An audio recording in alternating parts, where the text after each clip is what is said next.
Olá, está no ar o Jornal Panorama e hoje você vê em destaque. Gerentes da Petrobras prestam depoimento sobre imposto devido a municípios produtores de petróleo. Deputados querem programa de financiamento para setor de granito e rochas ornamentais. A Assembleia busca alternativas para problemas financeiros de agricultores atingidos pela crise hídrica. O apoio à produção agrícola familiar esteve em pauta na segunda sessão ordinária da semana. A repórter Nicole Espósito tem as informações.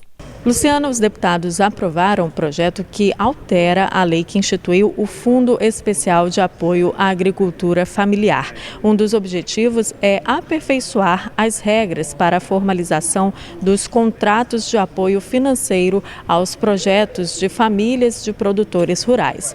Nesta terça-feira também os deputados aprovaram 5 requerimentos para a tramitação de projetos do governo em regime de urgência. Com a aprovação, as matérias já serão incluídas na pauta de votações da sessão desta quarta-feira. Entre elas está o projeto que reduz a taxa para renovar a carteira de habilitação em cerca de 20%. Com isso, o valor atual, que é de quase R$ 190, passaria para cerca de R$ 150 no início de 2016. Voltamos ao estúdio. Obrigada, Nicole. O recolhimento de ISS, o Imposto sobre Serviço, para municípios onde há exploração de petróleo, voltou a ser debatido na Assembleia. O tributo foi um dos temas de questionamento da Comissão Parlamentar de Inquérito sobre sonegação fiscal. A CPI da sonegação de tributos recebeu gerentes tributários da Petrobras, questionados a respeito de possível sonegação de impostos devidos a prefeituras capixabas produtoras de petróleo e também ao governo do estado. Os representantes explicaram que a empresa recolhe todos os impostos devidos de acordo com a legislação vigente. Os deputados ouviram ainda a advogada Clenira Avanza sobre sua atuação quando foi servidora do Tribunal Regional Eleitoral do Espírito Santo e também a respeito do período em que presidiu o IGES, Instituto de Gestão Social do Terceiro Setor. Os parlamentares investigam possíveis irregularidades na administração do Instituto. A comissão parlamentar também aprovou novas convocações, além de decidir reconvocar os gerentes tributários da Petrobras e a ex-presidente do IGES. E na CPI do Transcol também foram definidos os nomes dos próximos convocados do colegiado. A Comissão Parlamentar de Inquérito, que apura denúncias de irregularidades na licitação do sistema Transcol, aprovou para a próxima reunião a convocação do ex-presidente da Companhia de Transportes Urbanos da Grande Vitória, Léo Carlos, e do atual, Alex Mariano. Também serão convocados representantes das empresas Geocontrol e Logit. Porque nós vamos ouvir o ex-presidente da CETUB e o atual presidente. Sobre algumas interferências que, ao longo desse processo, nós percebemos assim, que os empresários tiveram interferência junto à CETUB. E assim tiveram também com relação à Câmara de Compensação. Nós temos que voltar isso tudo para o governo, porque um serviço de transporte coletivo urbano, que é um serviço especificamente assim, tá, de uma complexidade muito grande, nós evidentemente temos que fazer um relatório, tá, uma coisa com um conteúdo muito forte, para que nós possamos não somente respaldar a CPI no relatório final, mas até também como a gestão atual, o governo do estado. Políticas de financiamento e crédito para o setor de pedras ornamentais são discutidas na Assembleia. A Comissão Especial do Granito e Rochas Ornamentais recebeu representantes do Bandes, o Banco de Desenvolvimento do Espírito Santo. O diretor-presidente da instituição apresentou políticas de incentivo e investimentos para o setor de rochas no estado. Vamos lançar em poucos dias uma linha de crédito para que as empresas de rochas ornamentais possam passar a produzir pelo menos parte da energia que consomem. Mas, na verdade, pode produzir até mais, utilizando painéis fotovoltaicos e turbinas a gás. O Espírito Santo tem gás natural abundante e as empresas que hoje estão com contas de energia de 300, 500, 600 e até mais R$1.000 por mês poderão ser cogeradoras. Os deputados avaliaram positivamente as ações desenvolvidas pelo Bandes. Foi muito bom saber da possibilidade de que tem várias ações em andamento, especialmente na área de controlar a produção, no sentido de apoiar, de desenvolver o setor. E isso acabou contemplando bem, e nós vamos fazer uma sessão especial aqui na Assembleia para ele relatar uma viagem feita à China, onde as perspectivas aumentaram com a inclusão dessa viagem para poder melhorar o setor de rochas ornamentais. Comissão especial recebe diretor da Federação dos Trabalhadores na Agricultura. Em pauta, os problemas financeiros enfrentados pelos produtores capixabas. O risco de deslocamento de um grande número de trabalhadores do campo para as cidades foi tratado na reunião da Comissão Especial da Crise Hídrica. O problema foi abordado pelo diretor de Política Agrícola e Meio Ambiente da FETAIS. José Isidoro Rodrigues alertou que o êxodo rural pode ocorrer como consequência das dificuldades financeiras dos agricultores, causadas pelo fracasso das últimas safras. A produção foi atingida pelo clima de contrastes, de muita chuva ou de seca prolongada. Agora nós estamos encerrando a safra do café e aquilo que a gente esperava de colheita ainda está sendo muito inferior ao que os agricultores tinham esperança de colher. Uma parte da agricultura que tem as suas propriedades e tem um imóvel, apesar do endividamento, talvez continuará no campo. Mas aqueles agricultores familiares, que são meieiros, os parceiros, não tem nada que segura ele lá, a não ser uma receita, uma renda satisfatória para eles. Apesar da gravidade da situação, o diretor lembrou que há soluções para o problema. O que a gente precisa é de ter mais apoio do governo para a gente ampliar nossas condições de fazer barragens, de adequar as estradas rurais. Em vez de fazer com patrol, fazer com reta escavadeira e fazer caixas secas para que pare de assorear os córregos e reserve a água da chuva. E com isso a gente aumentar a nossa capacidade hídrica do Estado. O presidente do colegiado falou sobre como a comissão pretende atuar diante das sugestões feitas pelo diretor. O Isidoro acabou sugerindo para a gente que a gente pudesse realizar pelo menos 2 audiências públicas, uma no norte do estado e outra no sul do estado, para que a gente pudesse conversar um pouquinho também com as pessoas que mais sofrem com esses impactos. Então, também foi sugerido por eles, a gente acredita que na próxima reunião com os outros companheiros que são membros dessa comissão, a gente vai aprovar essa deliberação, ou seja, vai aprovar essa sugestão e, portanto, isso só vem, inclusive, a acrescentar mais esse tema. Já a Comissão de Agricultura discutiu incentivos para a produção agrícola familiar. A criação da política estadual para compras governamentais de produtos da agricultura familiar foi debatida em audiência pública da Comissão Temática da Casa.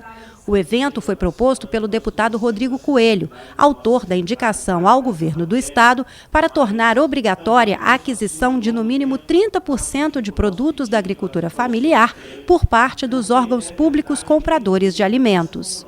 Nós temos o Programa Nacional de Alimentação Escolar, que faz compra coletiva da agricultura familiar para a merenda escolar. Nós queremos que essa compra coletiva seja extensiva às outras unidades do governo do estado.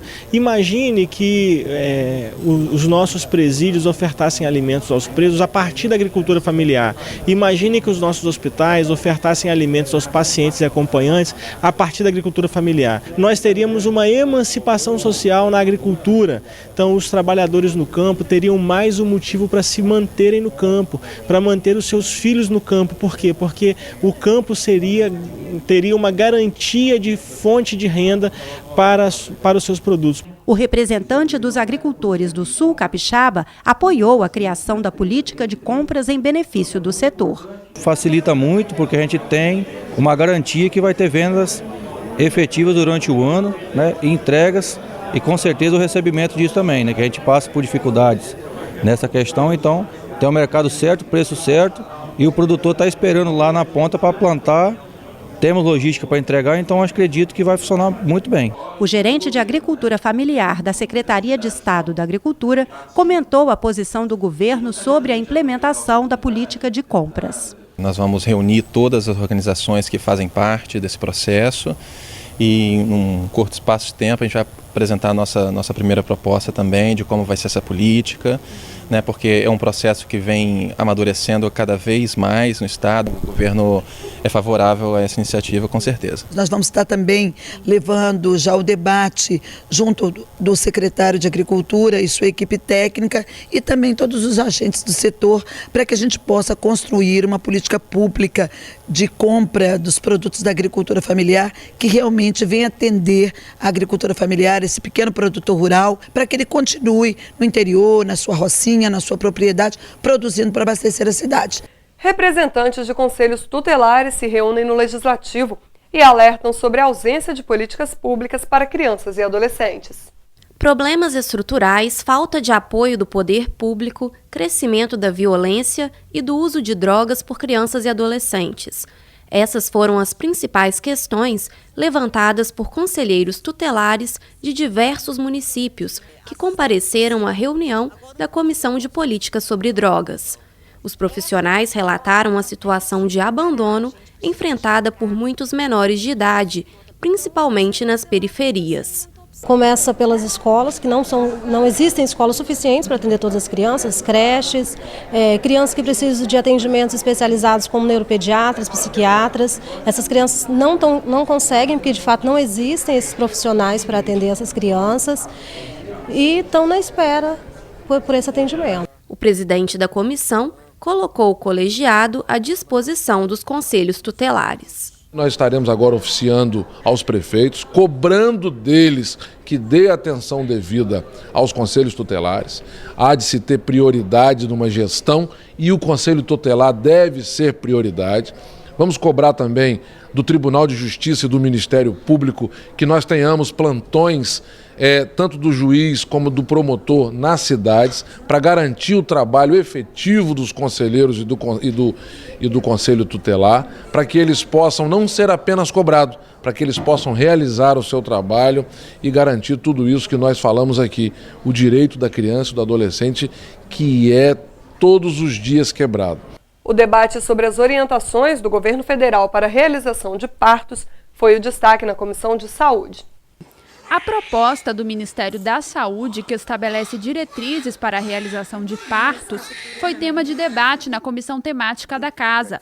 Os membros do colegiado lembraram que a proposta é criticada por muitos médicos. O texto traz a possibilidade de o pediatra ser substituído no momento do parto por médico de outra especialidade ou profissional treinado em reanimação.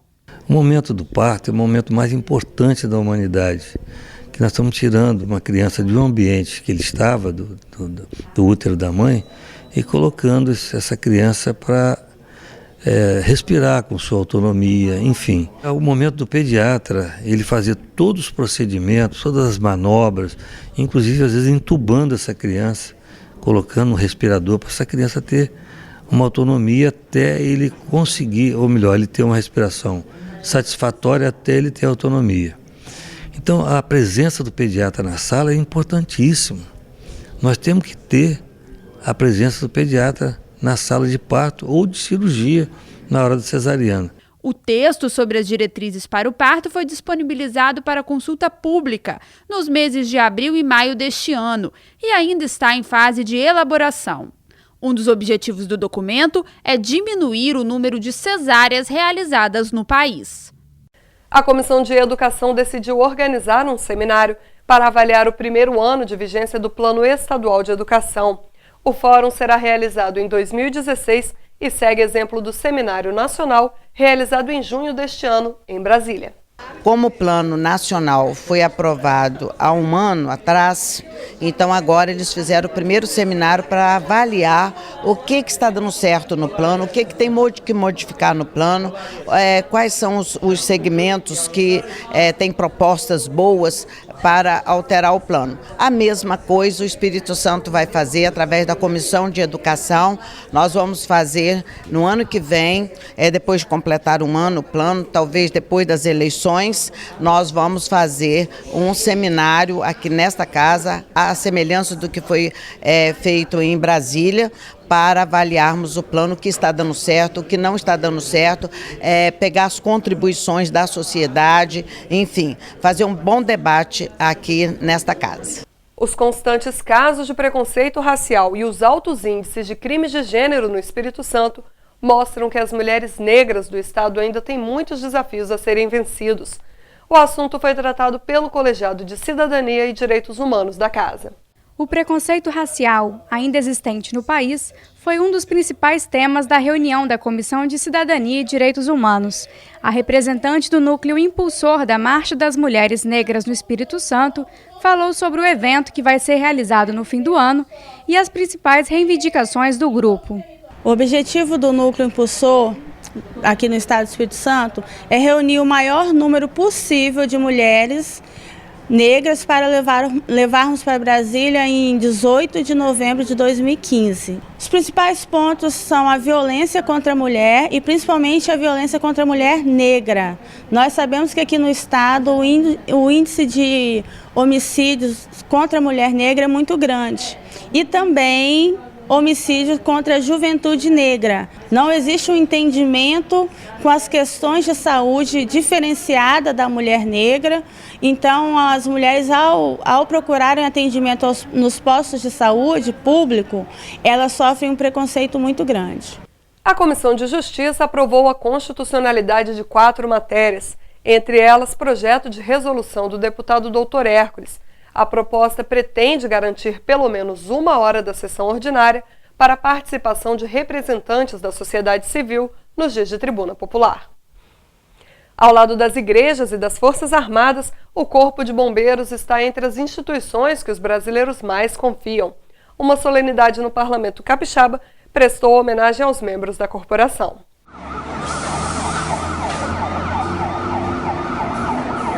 Atos de coragem e solidariedade foram lembrados durante sessão solene da Assembleia Legislativa em comemoração ao Dia dos Bombeiros. Autoridades presentes à solenidade subiram à tribuna para destacar a importância do trabalho da corporação. Na plateia, praças e oficiais que receberam a medalha Alferes Tiradentes, em reconhecimento à bravura de atos como a desses 2 profissionais que conseguiram salvar uma mulher soterrada em um desmoronamento. É uma situação que ela é atípica, que cada objeto que se tira para tentar retirar ela do local tem que ser tirado com cuidado para ela não vir a ocorrer um novo desabamento, entendeu? E acabar soterrando essa vítima. Nós trabalhamos ali durante aproximadamente 6 horas, escavando com as mãos para poder retirar ela. E foi muito emocionante. Na minha carreira aí de 13 anos de bombeiro, foi uma das ocorrências mais emocionantes que a gente já teve. O comandante-geral do Corpo de Bombeiros falou sobre a importância do reconhecimento do trabalho dos profissionais pela população. O Corpo de Bombeiros é uma instituição de alta credibilidade e nós, no nosso dia a dia, nós temos procurado manter isso, aperfeiçoar os nossos métodos de trabalho, comprar equipamentos mais modernos para que a gente continue prestando um bom serviço à sociedade capixaba. Ao todo, 30 profissionais foram homenageados na solenidade que contou com a presença das famílias dos bombeiros. 7 parlamentares participaram da sessão, proposta pelo deputado da Vitória. É o mínimo que nós, representantes da sociedade, podemos fazer para esses valorosos representantes da segurança pública no nosso estado, principalmente que salvam vidas a cada dia. Um trabalho anônimo, um trabalho às vezes silencioso, mas que precisa ser apresentado e reconhecido. O Jornal Panorama de hoje fica por aqui, mas continue ligado na programação da TV Ares. Obrigada pela companhia de sempre e até o nosso próximo encontro.